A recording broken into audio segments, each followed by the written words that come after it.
Oh, I don't know if I need to cut this off or not. Say we are live. Say we are Well, live. hello and Happy day.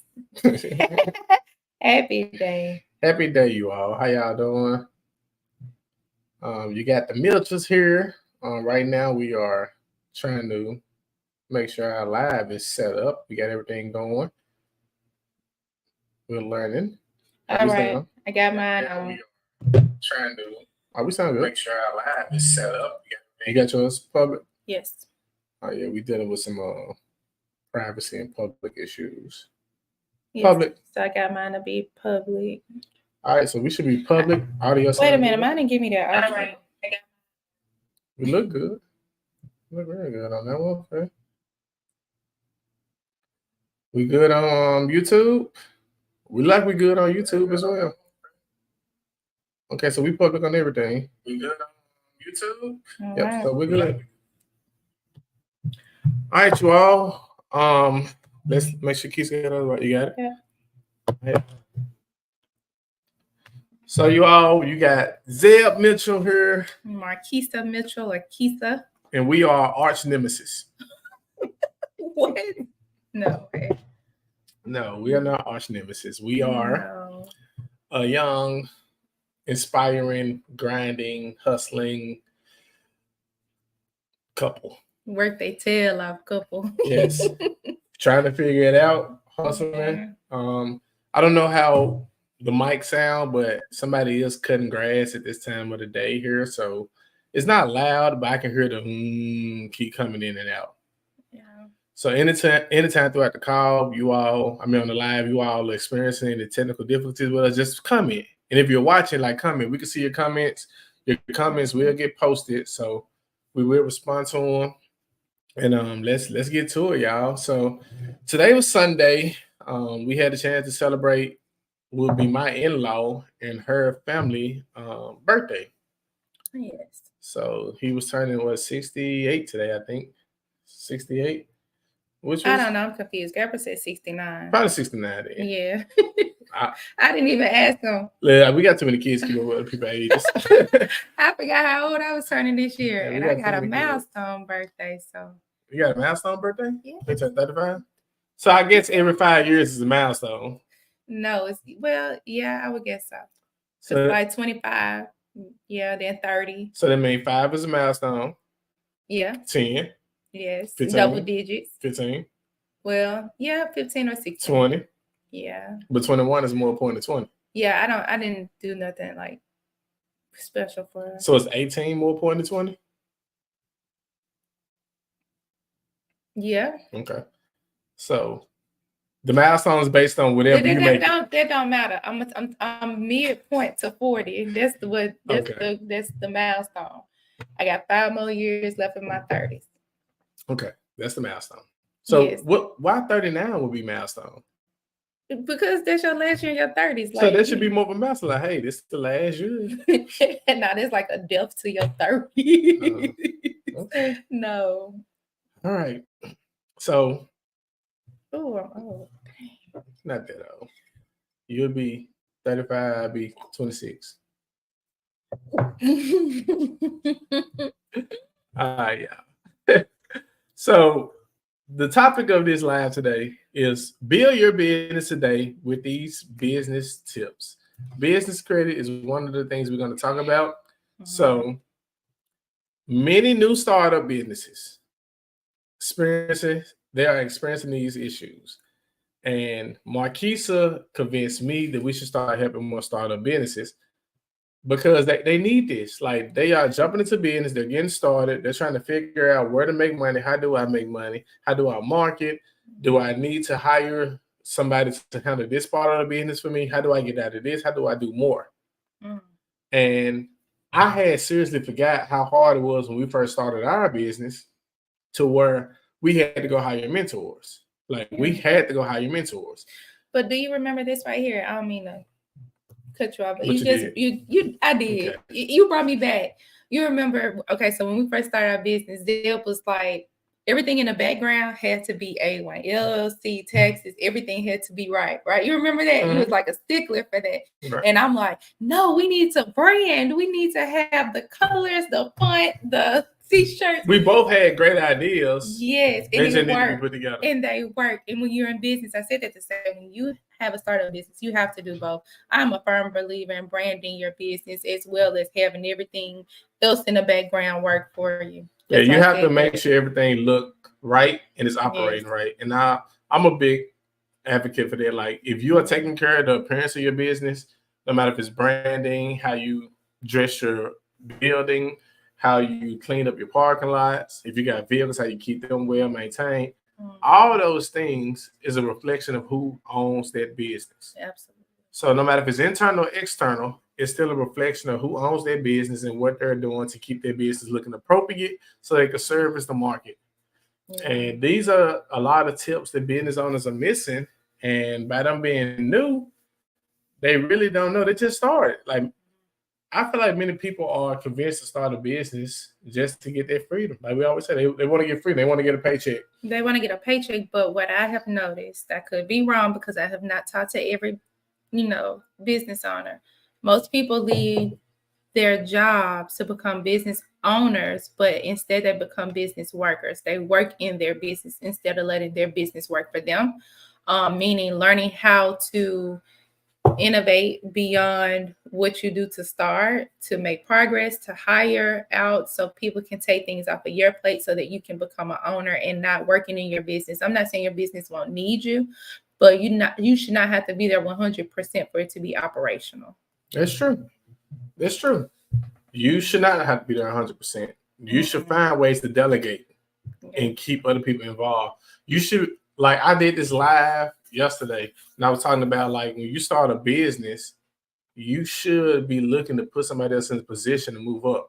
You don't want to hire people and they always thinking, man, this place is going to close down one day, or they're not going to be around long. Like, you want to give people the ability to say, hey, I want to start my career here and finish my career here. Yeah. That's the type of atmosphere you want to bring to your workplace. And these are general tips, but it seems so common and basic. But many business owners we have met, they literally walk over these things.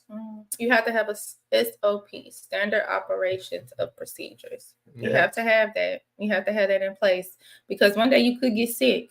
Somebody got to open your store. Somebody got to do what you would do in that day, and they need a guide, and that's what that is for. So it's because if you're sick and you can't open it up, you're not gonna make money. You're not gonna make no money. That's a sad day.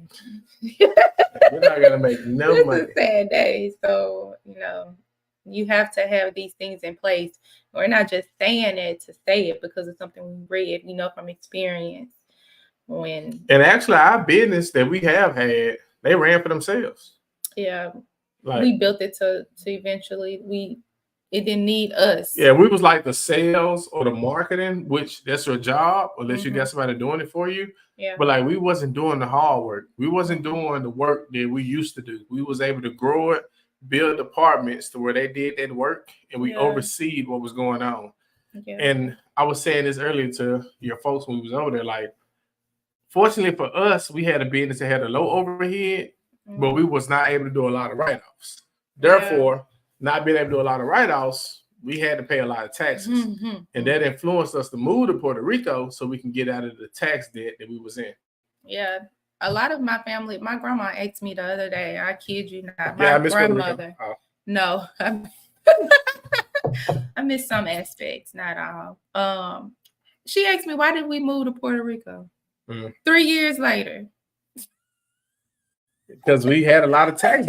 We didn't have a lot of write-off. Like, you don't want to write off too much because you can get in trouble with the IRS, because they know, like, it's the NAICS code, something like that. The NAICS code. Yeah, NAICS code. Like, they know what industry you're in. They ask for those things for a reason. Yeah. Because they know what someone else is in your industry doing.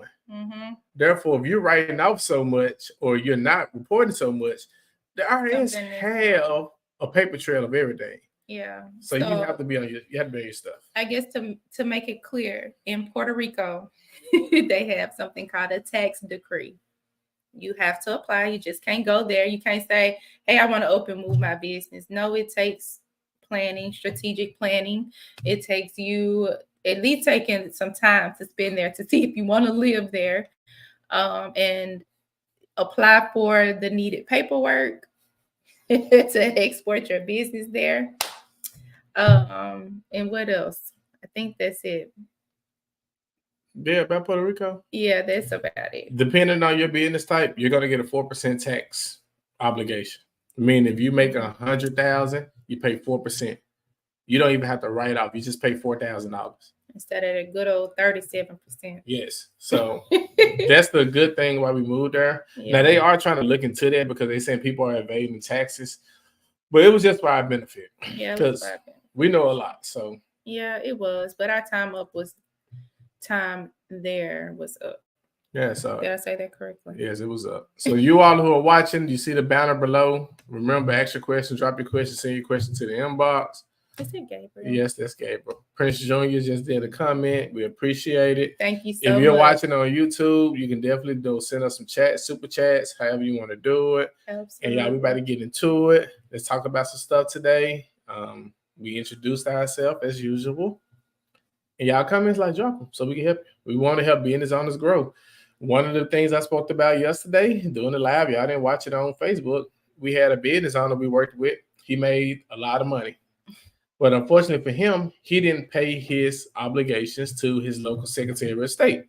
Therefore, when he went to apply for business credit, he was in negative standings with the Secretary of State that he was denied their loan. So to avoid those type of things, you have to make sure you're not only paying your federal taxes, but you have state taxes depending on where you're located, that you have obligations to keep up with those annual filings, annual reports, and to pay the local taxes to the Department of Revenues.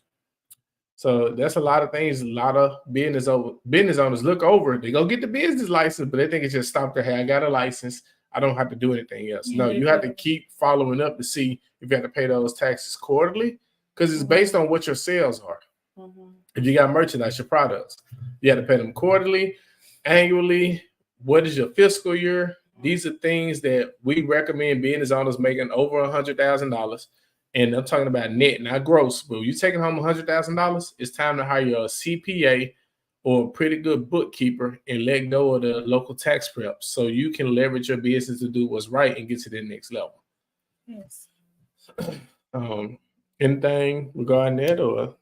No, I just think that it's a big misconception in once you get your business license or your LLC, you just let it sit and you don't have to do anything, but you do. Yeah, you always have to do something with your business. Always. Yeah, you do have to do something. You just can't go get those things and not if you're not going to do business with that LLC or business license, you need to dissolve it. Yes. That's your way out. And dissolving is not easy as well because you still have obligation. I just helped someone dissolve a business and it was a pretty tedious process, but we got it done. And then I know another young lady I just spoke with, she owed almost $6,000 because she didn't do it. So now she got to come up with some type of payment plan to dissolve her business. So you got to do these things. You just can't open a business and expect no one to know that business is around because it's public records for one. I should have put it on here, y'all. Let's see, can we get it on here? I don't know if I'm gonna mess up the screen by going here. I think I might mess up the screen. Yeah, I'll put it on here later because I don't have a link at this present moment. Let's see. Can we share our screen? We should be able to share our screen. Oh yeah, we're using a new software, so share a screen to see how this layout is unique. No, I can't see. Let's say share screen. Picture in, picture out. Let's see. Yeah, we're still learning this. So let's see how we're looking right now. We're still learning.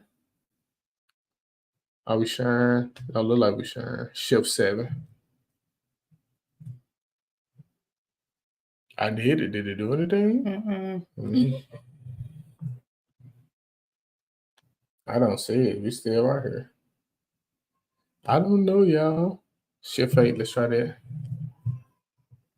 All right. Well, I can't get it up, but I was going to say, if you go to a business reporting site like nav.com, On nav.com, what they're talking about is basically that's the business credit monitor.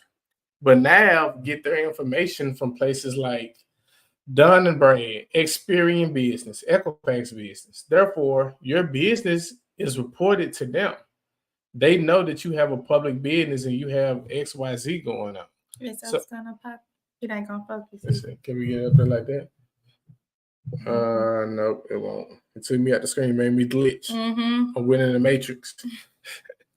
But if you go on nav.com, yeah, if you go on nav.com, that's the business reporting site to keep up with business credit.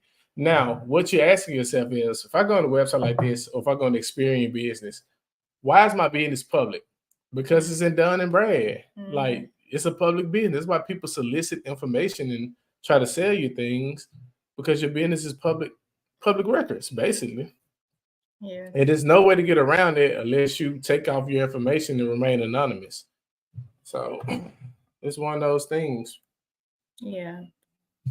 So if you see this and if you need any help far as a business consultation and specific to what you need, and we didn't cover it and you just not sure, what framework or what you need to do, we do have our link posted. If I'm not mistaken, it is posted, right? Because I don't. Yes, the link is posted, y'all. Okay. It's in the description. All right. Both links. So we got our consultation link where you can actually go there and get a consultation. Yes. And we have our business coaching program with credit program, which is very affordable. You can go there and sign up for that, and it's worth the buck. Yes, absolutely. We want you to be successful in your business, but it does take you being accountable as a business owner. I have noticed this so much. A lot of people take social media and want instant gratification, or think that because someone is posting certain things or a certain lifestyle that that's automatically your reward, and it's not. It takes hard work, it takes dedication, A lot. and it takes you knowing who you want to serve, and then whatever else you want will automatically come to you because you're doing something bigger than yourself. And that's why I like to think of the way that we were blessed in our business and blessed to do the things that we were able to do is because it wasn't a selfish thing that we were doing. We loved helping people better their credit reports, get new cars, buy their family a house, get homes built from the ground up. Even through the midst of everything else, it did not matter as long as you got what you needed. And so we were serving a purpose greater than us. And I noticed a lot of people start businesses without that aspect. It's really no purpose behind it besides that lifestyle. But if you serve in that capacity, the lifestyle will come to you. You just have to do what's right. Definitely. And I know it's a lot of people are just doing things. Like I have people that ask me to help them start a business or whatever. And if I ask them their purpose or why, it's not necessarily to make more money. It's because they've looked at my lifestyle. But my lifestyle didn't come from a blink of an eye. I mean, we've been working at this for almost a decade. It came from hard work. And I can't say that it came from anything other than that. And you can't just up and start a business and expect overnight return. You can't even expect a 6-month lifestyle change. No. And we talked about that earlier. Like, if you started a business and someone told you the reward to be successful was you probably only going to have 3 people sign up for the first year, but you're going to learn a boatload of skills that will help you in the second year to grow that business to $100,000 a year. Would you continue? Would you continue? Yeah. And would you feel like that was a success, or would you still feel like it was a failure your first year? Yeah. Because many business owners, they get there, they almost there, they about to hit that pinnacle point where they can go to that next level, but they start quitting in their mind, and it makes them quit in their body, and they quit overall, and they never get there, and they just become a typical business owner who just can't leverage the ability to use their mind in a different way that's greater than themselves. Yeah, and become complacent, or either be like, well, I'll just go get a job. Well, you really didn't want to become a business owner, because I know for myself, if it came down to having to work a 9 to 5, I don't even think I'm employable at this point, because my mind is so beyond a task. Like, you can't give me a task. I'm not beyond authority or being told what to do, because I'm always a student and willing to learn. But I think that you have to have a certain caliber as far as how you operate. You have to know that you're worth a little bit more than that your family deserves a little bit more than that. And not only just your family, you deserve more than that. So just work at the fundamentals first. build the foundation and build up from there, and everything. Just build it brick by brick. We are rebuilding as we speak. A new business coaching is our main focus, and we've been unintentionally doing it, for certain people that ask for help, and we've gained so much experience.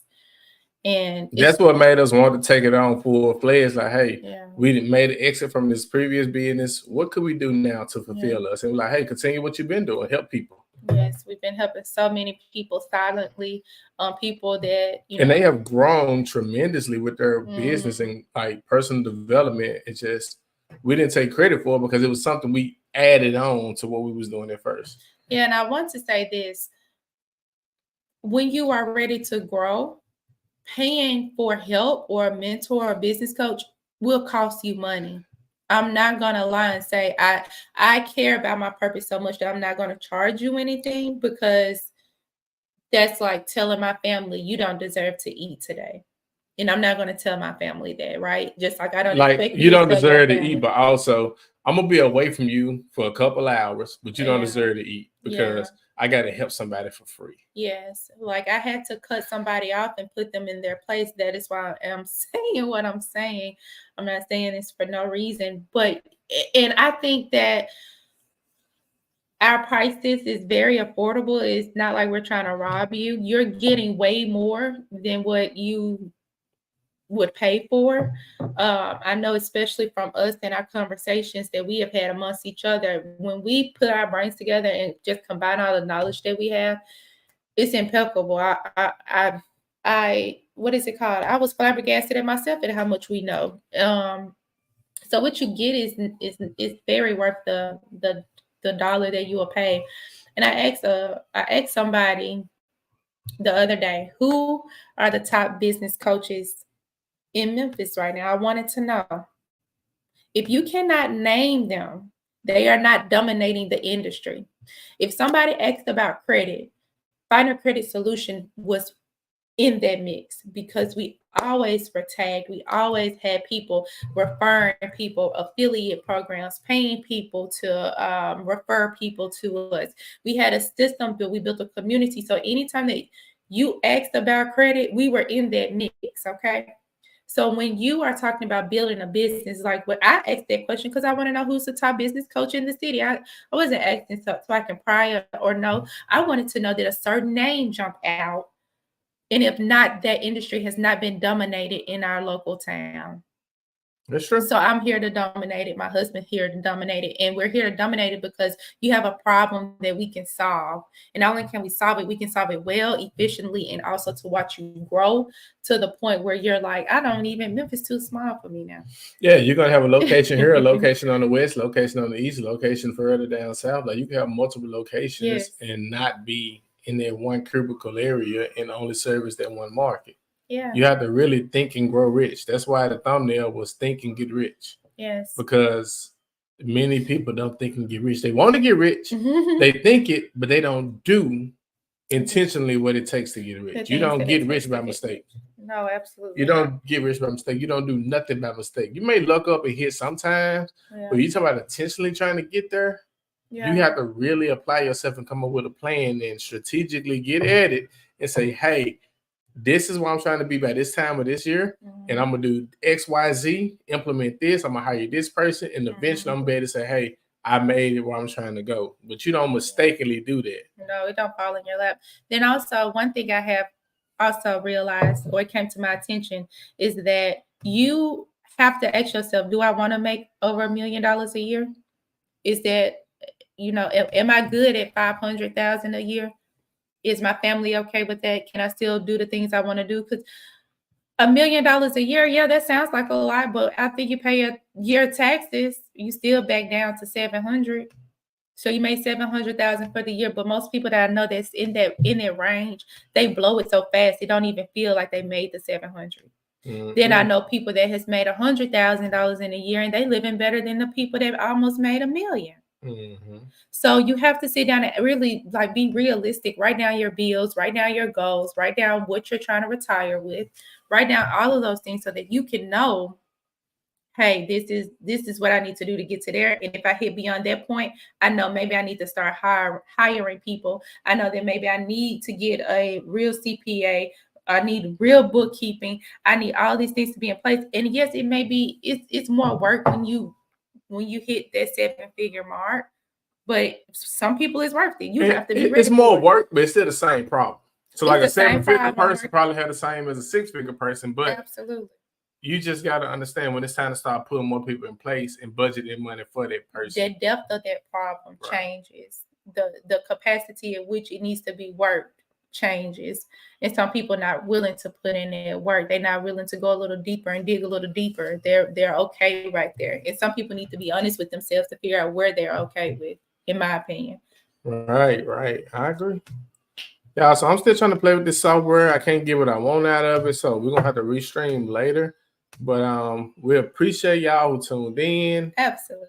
Y'all like, subscribe, share, comment, send us a DM. Please do. Go to the links in the description. You can book a one-on-one consultation. Yes. You can also go get our credit building program. Start building your business credit and take care of that. It's the best program out there. It got so much information. I'm telling you, once you get started with it, you're gonna see how personal credit is tied into business credit.